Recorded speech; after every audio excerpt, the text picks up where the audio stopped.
This happens in Buddhism. You can trace the history in Buddhism, for example, of causation. And it really, karma is a very Theravadan thing. It goes from karma into the alaya vijnana, which is the cause of all things that are arising, and from there into dharma dhatu. All things and events arise co-dependently.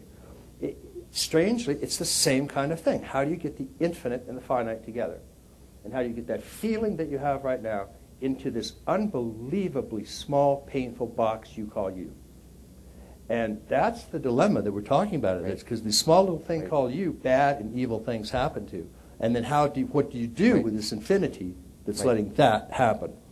And there are, of course, spiritual ways of dealing with it. And Zen deals with it in very effective ways. Kabbalah deals with it in very effective ways. But we start there all the time, and we come back there all the time. It's perhaps the fundamental koan that arises, which is, why does something arise? And since I'm identified with this finite thing, why does it hurt so much? And how do I find this infinity that releases it? And that's a fundamental dilemma we're faced with all the time.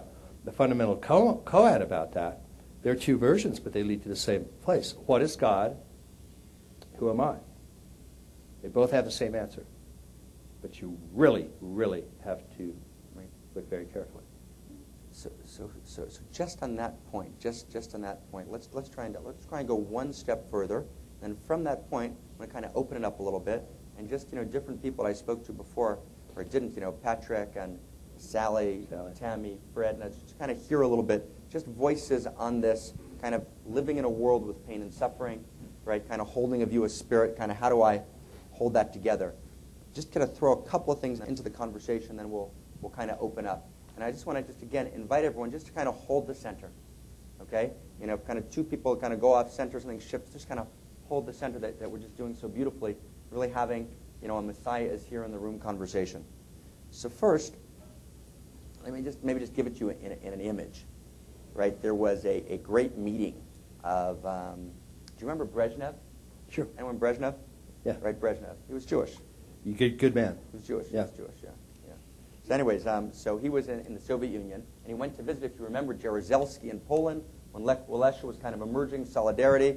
Y'all kind of are not so new age that you don't read the papers, right? Remember kind of political currents here, right? Right, good. So that's good. Okay.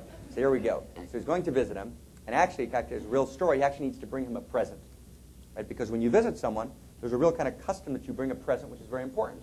So what kind of present would you bring? So he thought he would bring a present, if you remember, right, because he's going to visit, Jaruzelski in Poland, of Lenin's historic visit to Poland. And, of course, the problem was Lenin had never been to Poland. So what he did was, what he did was, they called up Rabinowitz, who was kind of in the Moscow Academy of Sciences, and he'd kind of gotten thrown out. He wanted to live in Israel, the whole story.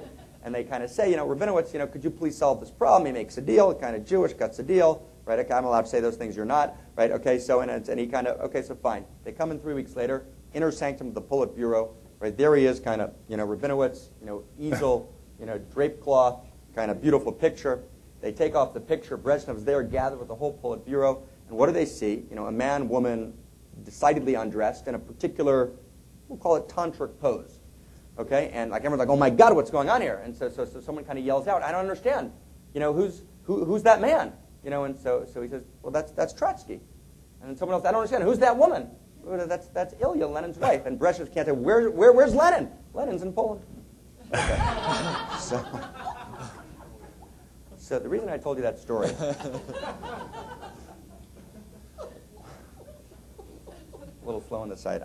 So the reason I told you that story is to kind of share with you a notion of kind of laughter and absurdity. Right? Laughter is something that allows us to embrace paradox.